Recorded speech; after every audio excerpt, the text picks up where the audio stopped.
नमस्कार, मैं हूं आपके साथ मयंक। तो व्हाइट हाउस में हुई डोनाल्ड ट्रंप और बेंजामिन नेतन्याहू की मुलाकात, लेकिन मुलाकात की ये तस्वीरें उन तस्वीरों के सामने फीकी पड़ गई हैं जो तेहरान से आई हैं, जो ईरान से आई है। ईरान में 150 से ज़्यादा शहरों में करोड़ों लोग सड़कों पर उमड़े और उन्होंने इस्लामिक क्रांति के 46 साल पूरे होने पर ऐसा जश्न मनाया जो शायद इतिहास में पहले कभी नहीं हुआ। पूरे तेहरान में, पूरे ईरान में आतिशबाजी की गई और सब जगह से अल्लाहू अकबर के नारे सोशल मीडिया पर सुनने को मिल रहे हैं। ऐसा जश्न जो शायद पूरी दुनिया देखकर हैरान रह गई। देखिए, इस बात पर सबकी नजरें टिकी थी कि नेतन्याहू और ट्रंप की मुलाकात होगी तो उसमें क्या फैसला लिया जाएगा, क्या जंग होगी, क्या हमला होगा। इन सब बातों को पीछे छोड़ के ईरान ने कह दिया है, अगर डोनाल्ड ट्रंप और नेतन्याहू मिलते हैं तो मिलते रहें, हम शान से इस्लामिक क्रांति का जश्न मनाएंगे। दोनों मिलकर कोई प्लान करते हैं, करते रहें, लेकिन हमारी सेना तैयार है, हम करारा जवाब देंगे। भले डोनाल्ड ट्रंप और नेतन्याहू किसी भी तरह से हमले का प्लान करते हैं तो करते रहें, अगर हम पर हमला हुआ तो मिडिल ईस्ट का इतिहास पलटने वाला जवाब दिया जाएगा। यानी बेंजामिन नेतन्याहू और ट्रंप की मुलाकात जो है वो फीकी पड़ गई ईरान के जश्न के सामने। देखिए, जो तस्वीरें तेहरान से आई, आपने देखा होगा, ऐसा लग रहा था मानो ईरान का बच्चा बच्चा सड़कों पर उतरा हुआ है। हर कोई खामेनी साहब जिंदाबाद के नारे लग रहे थे। देखिए, थोड़े दिनों पहले जो तस्वीरें आ रही थी ईरान से कि लोग प्रदर्शन कर रहे हैं, हिंसा हो रही है, इस तरह का प्रोपेगेंडा चलाया जा रहा था। ईरान ने पहले भी कहा था कि ये जो है एजेंट्स का काम है और ईरान को जो शांति है वहाँ पे उसको भंग करने की कोशिश की जा रही है। और आज जो तस्वीरें आई उसे देखकर पूरी दुनिया हैरान। बच्चा बच्चा ईरान का जो है वो सड़कों पर था और ऐसा लग रहा था मानो कि हर शख्स ये कहना चाह रहा हो कि ईरान एकजुट है और अमेरिका और इजराइल के सामने ईरान नहीं झुकेगा। देखिए, एक दिन पहले ही जो है वो अली खामेनी साहब ने ये बयान दिया था कि जो एनिवर्सरी मनाई जाएगी इस्लामिक रेवोल्यूशन की, इस पर जो रैलियां होती हैं ईरान में, जो सड़कों पर प्रदर्शन होते हैं, सरकार के साथ लोग आते हैं, ये जवाब होता है अमेरिका को, ये जवाब होता है इजराइल को, ये जवाब होता है देश के दुश्मनों को और हमारी एकता ही सबसे बड़ी ताकत है। ये बात अली खामेनी साहब ने कही थी, लोगों से अपील की थी कि आप सड़कों पर आएँ और इस्लामिक रेवोल्यूशन का जश्न मनाएं और कल ऐसा ही देखने को मिला। करोड़ों लोग सड़कों पर आए, ईरान के झंडे सब तरफ दिखाई दे रहे थे, सड़कों पर तिल रखने की, पैर रखने की जगह नहीं थी। इतना ज़बरदस्त ये जश्न था। इतना ही नहीं, जितने ईरान की सेना के बेसिस थे, जितने बेसिस हैं, चाहे वो नेवी के हों, चाहे आर्मी के हों, चाहे एयरफोर्स के हों, चाहे आईआरजीसी का हेडक्वार्टर्स हो, सब जगह कल जश्न मनाया गया और ज़बरदस्त जश्न मनाया गया। इस मौके पर ईरान की सेना की तरफ से भी एक बयान जारी किया गया है। ईरान की सेना ने कहा है कि किसी भी खतरे, साजिश और दखलंदाजी के खिलाफ ईरान मजबूती से खड़ा है, ईरान की सेना मजबूती से खड़ी है और दुश्मनों को अब की बार पहले से ज़्यादा करारा जवाब दिया जाएगा। ऐसा जवाब जो दुश्मन हमेशा याद रखेंगे। यानी इस्लामिक रेवोल्यूशन के मौके पर ईरान की सेना की तरफ से भी बड़ा साफ संदेश दिया गया। और देखिए, एक जो इस तरह की बातें थी कि डोनाल्ड ट्रंप और नेतन्याहू की मुलाकात के बाद क्या फ़ैसला होता है या अमेरिका का क्या, अब ये सब बातें जो हैं ईरान ने सबकी चिंता करना छोड़ दिया है। ईरान की 3000 से ज़्यादा मिसाइल्स जो हैं वो तेल अवीव और हाइफा और इजराइल को निशाना बनाते हुए तैनात है।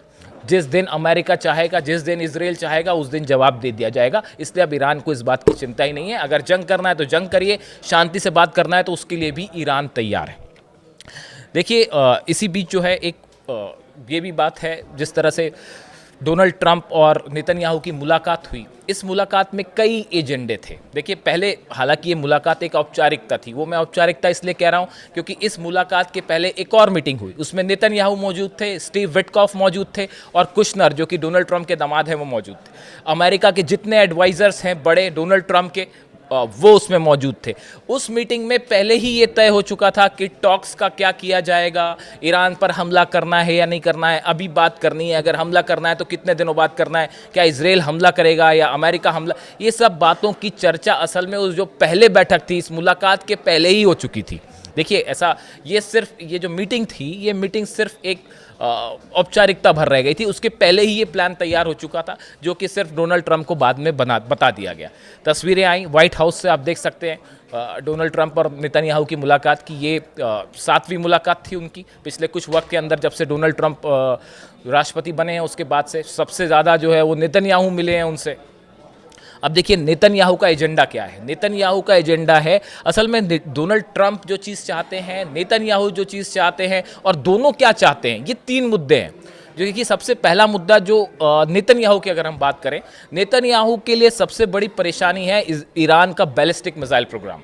एक के बाद एक दनादन मिसाइल्स बन रही हैं और अब तो ये कहा जा रहा है कि हर महीने 300 से 400 मिसाइल्स ईरान बना रहा है। देखिए अगर इसी गति से ईरान मिसाइल्स बनाता रहा तो कुछ ही दिनों बाद ये हाल होगा कि शायद मिडिल ईस्ट में ईरान की पर हमला करने की सोचना भी मुश्किल हो जाएगा।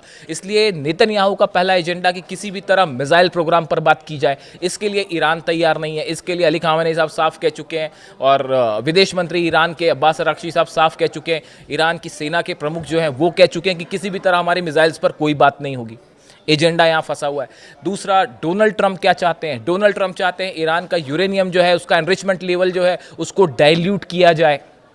ईरान से इस तरह के कुछ संकेत आए कि ईरान इसके लिए राजी हो सकता है बशर्ते पूरे सैंक्शंस हटा लिए जाएं।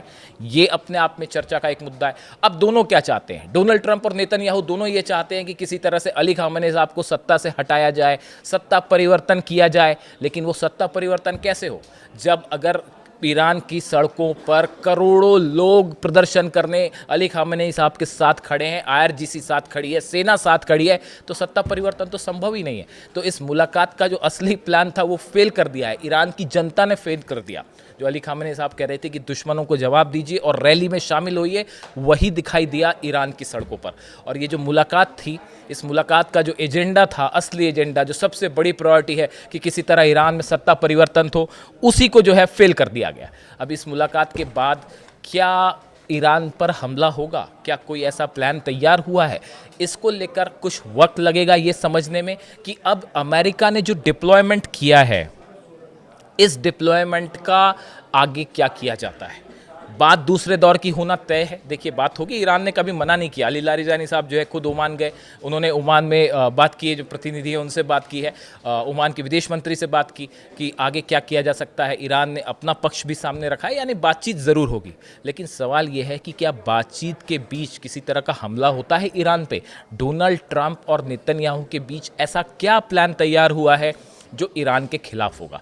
इस पर नज़र बनाए रखने की ज़रूरत है और ये देखना होगा कि अगले चंद दिनों में क्या डेवलपमेंट होता है ईरान की तरफ से और अमेरिका की तरफ से, ताकि ये समझ आ सके कि ये मामला जंग की तरफ जा रहा है या किसी तरह का समझौता हो रहा है। लेकिन इसी बीच ईरान से जो तस्वीरें आई, तेहरान से जो तस्वीरें आई, वो इस्लामी शान का प्रतीक है, इस्लामिक क्रांति की जीत का प्रतीक है। इससे जुड़ा जो भी अपडेट होगा आप तक पहुँचाऊँगा। Thank you so much.